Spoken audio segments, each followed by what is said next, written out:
terikatmu, tidak bangun salat malam karena terikat oleh dosamu dan maksiat. Juga berapa kali kita menyakiti ibu kita, ini menjadi dosa.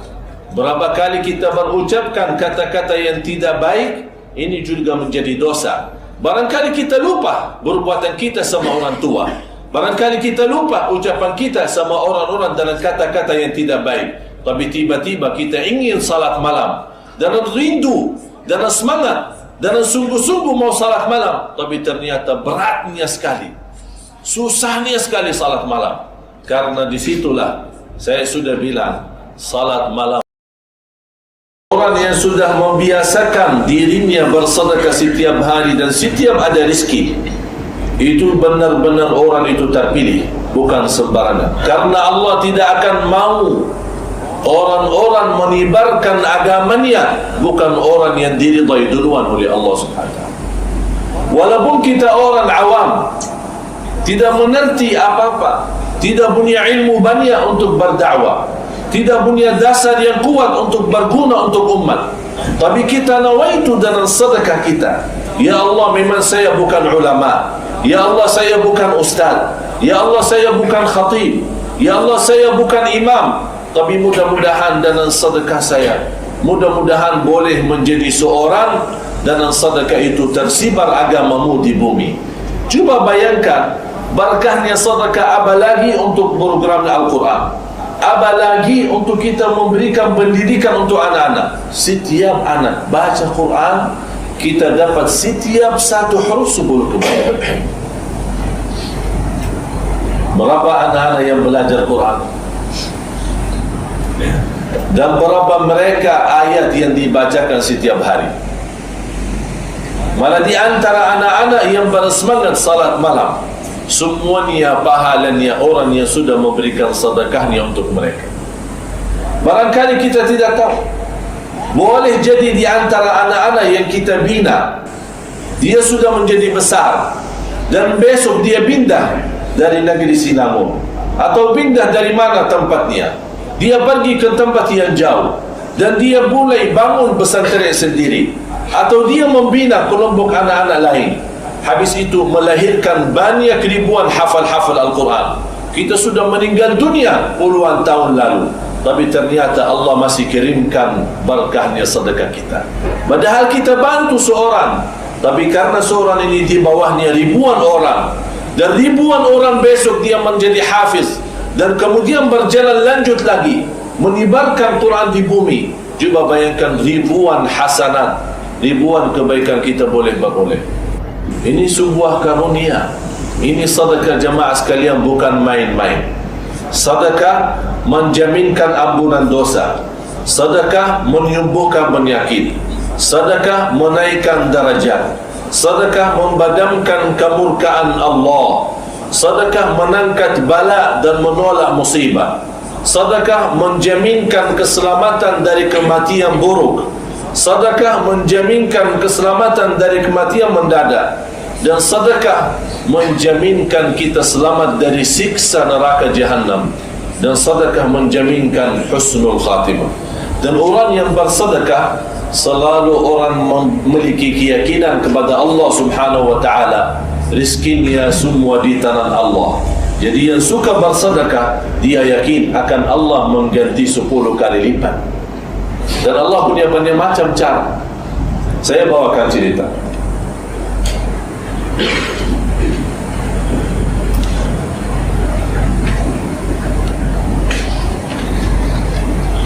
Saya punya guru.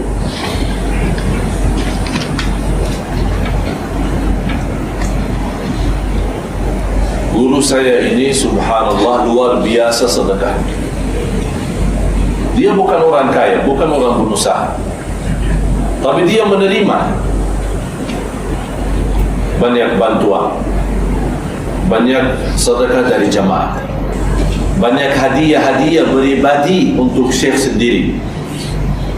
Dia menerima, tapi subhanallah, setiap datang rezeki tidak pernah lewat satu malam sampai habiskan rezeki itu ke orang lain.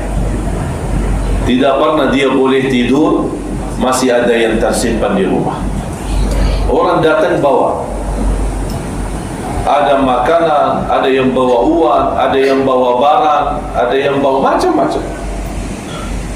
Sampai dia berkata sama anaknya, kalau ada yang bawakan apa-apa, begitu lewat satu malam langsung sedekahkan, apapun barang itu.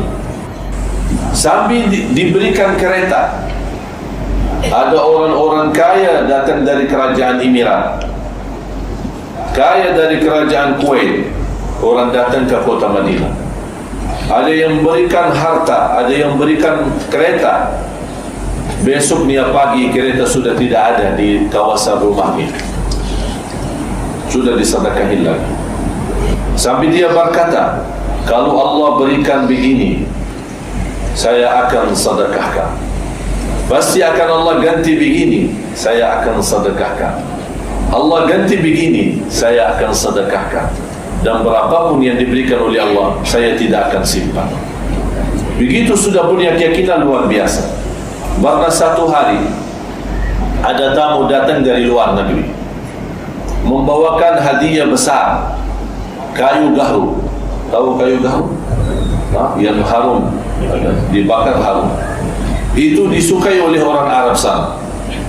Apalagi sebesar ulama-ulama, imam-imam besar, dibawakan.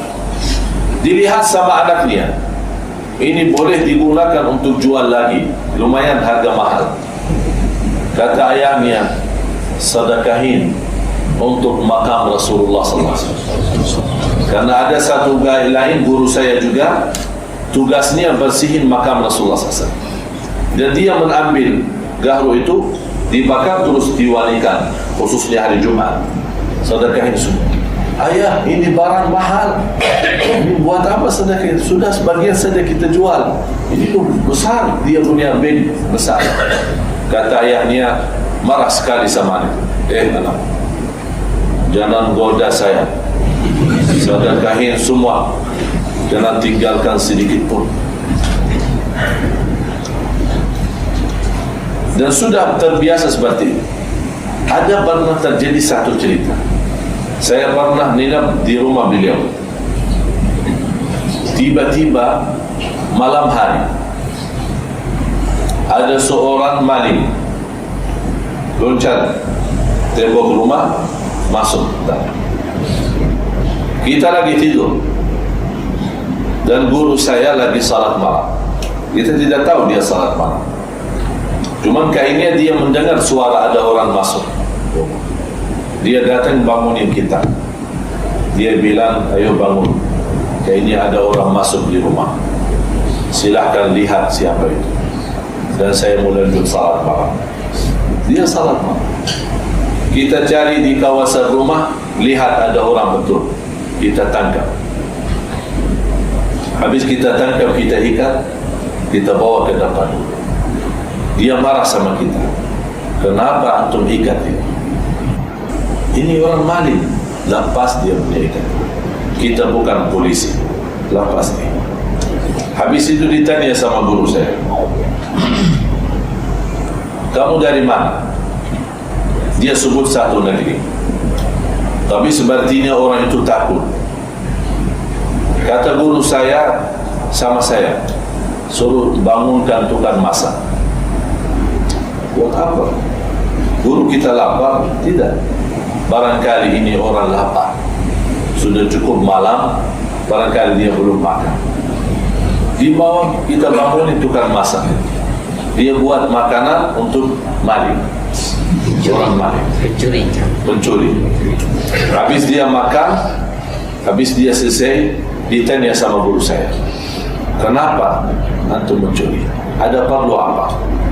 Terus orang itu cerita, saya punya ayah lagi di rumah sakit, lagi dioperasi, dan masih ada kurang biaya, kurang lebih 10.000 rial. 10.000 rial. Dan saya orang tenaga kerja, tidak punya uang sebesar itu. Langsung guru saya ditahankan orang itu sampai besok. Dan dia telepon dengan perwakilan hampir setiap negara dia punya perwakilan. Terus dia tanya di sana, ternyata dari laporan perwakilan betul orang itu jujur, dia punya ayah lagi di hospital, di rumah sakit. Langsung kata guru saya, kirimkan 10.000 untuk operasi ayah. Dan dia tanya sama orang yang mencuri, kamu punya berapa? Dia bilang, saya cuma punya 5.000 dan tinggal sisa 5.000. Itu yang membuat saya terpaksa mencuri.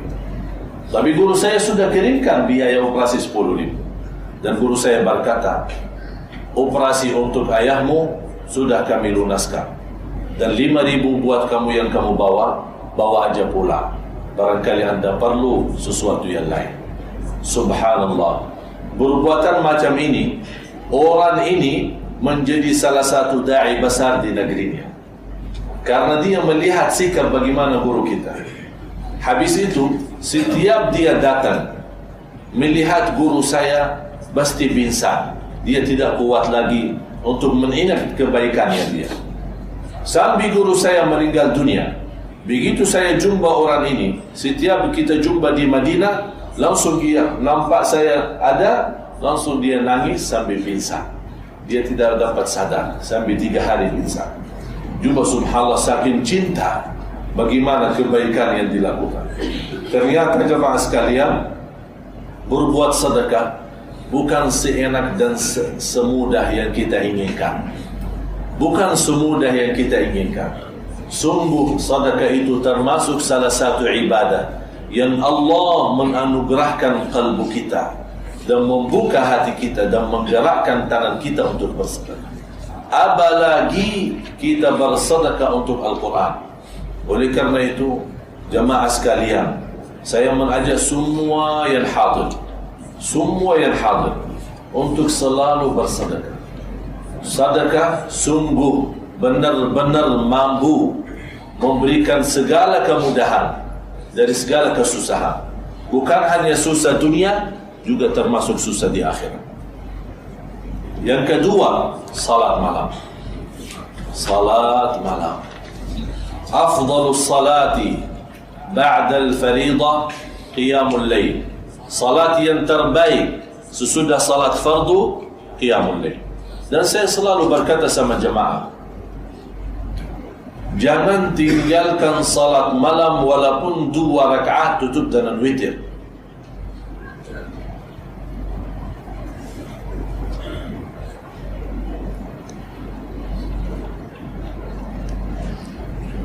Inna Allah yu'ti ad-dunya man yuhib wa man la yuhib, wa la yu'ti al-akhirata illa man ahab. Allah memberikan dunia kepada siapa-siapa. Boleh kepada yang dicintai Allah, boleh juga tidak. Jadi yang mendapatkan dunia belum tentu dicintai Allah. Tapi yang kalau dapat agama, yang dapat takwa, yang dapat cinta Allah, yang dapat cinta Rasulullah, yang dapat jaga salat malam, yang dapat dengan senang menjalankan sedekah, itu terjadi, itu tanda Allah mencintai kita.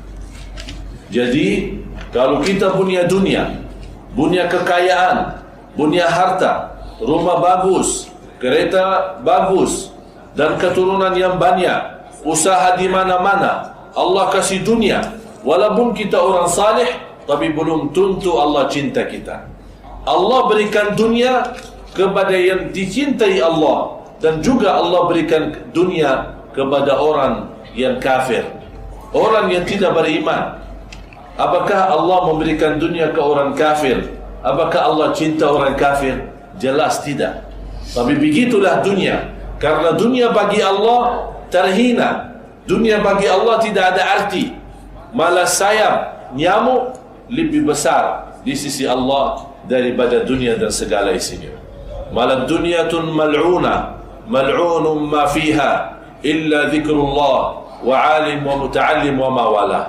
Dunia ini dilaknati Allah kecuali orang yang senantiasa berzikir dan orang alim dan yang belajar ilmu dan sebesar semacam-macam mereka. Berarti jamaah sekalian, tidak ada tanda orang yang mendapatkan dunia berarti dicintai Allah. Tapi ada satu tanda, orang yang beragama, orang yang bertakwa, orang yang salih, orang yang selalu jaga akhlak mulia, yang selalu menjaga salat malam dan selalu dan senang bersedekah. Ini menjadi salah satu tanda Allah senang sama kita. Allah subhanahu wa ta'ala cinta sama kita. Kalau anda mau tahu rahasia salat malam, ini ayatnya. Sambil ulama tafsir menjelaskan ayat ini turun kepada Sayyidina Uthman yang dikenal sebagai salah satu sahabat ahli salat malam. Malah dikenal beliau salat malamnya sepanjang malam 30 juz satu malam. Kalau kita 3 surah minta ampun, ini 30 juz satu malam. Kalau kita mau hitungkan dalam waktu kita sekarang, tidak dapat kita khatam dalam satu malam 30 juz. Itu tanda keikhlasan dan kesungguhan mereka menjaga salat malam. Allah berikan keberkahan salatnya dan keberkahan ibadah sampai dia merasa boleh khatam Al-Quran 30 juz dalam satu malam tapi tidak habis malamnya. Ini menjadi namanya barakah waktu. Namanya barakah waktu. Kita boleh menghabiskan banyak ibadah dalam waktu yang singkat, waktu yang sebentar. Kalau anda boleh memiliki banyak kerjaan diselesaikan dalam waktu sebentar, itu tanda barakah waktu. Tapi kalau kita punya kerjaan, banyak kerjaan, tapi kita tidak mampu menghabiskan kerjaan kita padahal waktu cukup lama, berarti kita kehilangan keberkahan waktu. Yang menghilangkan keberkahan waktu adalah dosa dan maksiat.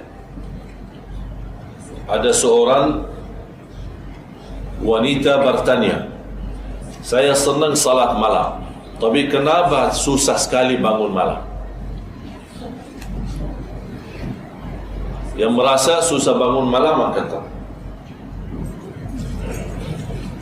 saya pertama orang susah bangun malam. Yang merasa diri susah bangun malam, salat malam angkat tangan. Tak apa, jangan malu, biar saya kasih obatnya. Di belakang, bu, jubah tangannya ada kelihatan. Bawa cincin tak? Ada cincinnya. Masya Allah, saya senang tadi waktu acara duha di surah An-Nur, luar biasa sedekah niat. Mohon maaf, kita lelaki kalah sama wanita. Sambil wanita itu kurbankan masnya tidak dibawa pulang. InsyaAllah mudah-mudahan wanita surau Sobah sama. Tidak ada yang bawa pulang ya. Bu, udah ada suaranya. Ikhlaslah. Mohon maaf, saya tidak memaksa, tapi saya tahu dan yakin nanti ada satu saat kita boleh menjadi salah satu yang mensedekahkan untuk jalan Allah, pasti akan mendapatkan kebahagiaan.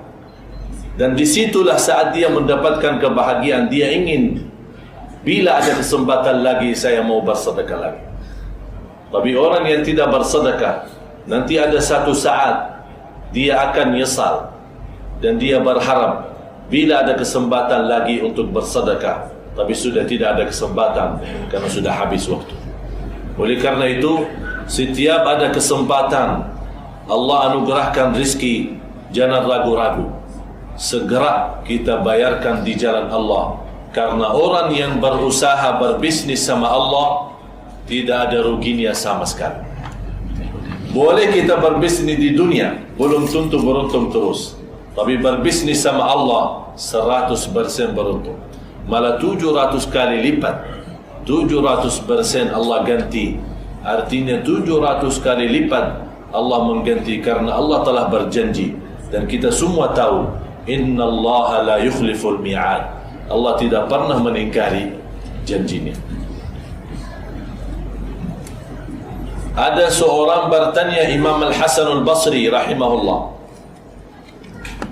"Wahai Imam, saya suka salat malam, tapi sudah cukup lama tidak dapat salat malam lagi. Susah, sangat susah." Kata beliau, yang susah salat malam, periksa apa dosa yang kita lakukan. Apa dosa yang kita lakukan? Contoh, suka nonton bola terus, dosa. Suka nonton film terus, dosa. Mata kita sudah suka cuci mata. Tahu cuci mata? Apa cuci mata? Lihat-lihat. Wow. Setiap wanita datang lewat lihat. Sampai ada orang pernah lihat, bilang sama saya, dia ajak saya busing-busing. Seorang pemuda, tapi dia suka setiap wanita lewat, dia lihat. Saya tegur dia. Dia bilang sama saya boleh lihat karena agama membolehkan. Pertama lihat boleh. Saya bilang betul, pertama lihat boleh, tapi jangan lama. Kalau lihat tahu ini bukan milik kita, astagfirullah, tutup langsung mata. Tapi dia melihat karena satu kali lihat, jadi dia ikut lihat terus. Ustaz masih satu, baru satu. Itu kan tak boleh macam ini. Karena saat kita menampak wanita dengan mata, syaitan sudah siap-siap melemparkan panah. Kalau kita langsung segera tahu ini wanita bukan milik kita, langsung kita tutup mata beristighfar, Allah ganti cahaya di kalbu kita. Tapi kalau kita terus mengikuti dan menikmati, dilemparkan syaitan panahnya, terkena hati kita, Allah menjadikan titik hitam. Lama-lama jadi titik hitam atas titik hitam atas titik hitam. Susah salat malam. Lama-lama kita merasa diri sudah mulai berkurang semangat untuk salat malam. Lama-lama kita sudah merasa diri mulai berkurang baca Quran. Lama-lama sudah mulai berkurang sedekah-sedekah. Yang dulu kita suka sedekah besar, sekarang sudah memberikan sedekah yang kecil. Ini semuanya perubahan yang kita tidak sadari. Dalam hal ibadah, pasti di belakangnya ada dosa. Jamaah sekalian, dosa itu sangat buruk, merusakkan hati kita dan merusakkan khusyuk kita, merusakkan keimanan kita. Jadi dosa ini, besarnya maupun kecilnya, bahaya buat kita. Kalau kita tidak terus beristighfar dan terus kita berusaha untuk bertaubatan nasuha, kita boleh terjumus dalam dosa kita dan na'udzubillah meninggal atas su'ul khatimah. Jadi kata Imam Al-Hasan Al-Basri, kabbalatka dhunubuka wa ma'asi. Terikatmu, tidak bangun salat malam karena terikat oleh dosamu dan maksiat. Cuma berapa kali kita menyakiti ibu kita, ini menjadi dosa. Berapa kali kita berucapkan kata-kata yang tidak baik, ini juga menjadi dosa. Barangkali kita lupa perbuatan kita sama orang tua. Barangkali kita lupa ucapan kita sama orang-orang dengan kata-kata yang tidak baik. Tapi tiba-tiba kita ingin salat malam dan rindu dan semangat dan sungguh-sungguh mau salat malam, tapi ternyata beratnya sekali, susahnya sekali salat malam.